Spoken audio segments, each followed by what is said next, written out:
আপনি ভালো আছেন? আপনার আমি একটু কথা বলি তো, আপনার কথা সেই শুরু সময় দেখতাম আমি ব্রিজের উপরে। আচ্ছা তো আচ্ছা, তো আপনাকে আমি আগে যেমন দেখছিলাম আপনি এখনো তেমনই, ঘটনা কি? আচ্ছা হ্যাঁ? কাকা দিছে না না, আসলে কোন আমি তো জানতে চাই আপনার, আমি বুঝতে এই পরিবর্তন আর হইছি না, সারাদিন রইদ তাই বুঝুন না। আমি যখন একদম যে তখন বালুকেটা বুঝতাম না, আপনি তখন যেমন ছিলেন প্রায় 20 বছর হয়ে যাবো, আপনি এখনো একই অবস্থা। আল্লাহ ভালো রাখুক, আল্লাহর কাছে দোয়া করি। আগে না ব্রিজে বইতেন?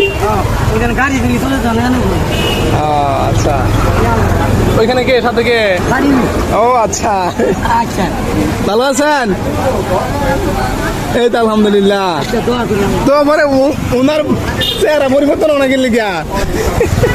হেলিকপ্টারে এত লইন আসতে শাস্ত্র আপনার নামটা কিন্তু আমি ভুলে গেছি গা, আপনার সাথে আগে নাম মনে ছিল, বুঝেন না এখন আসি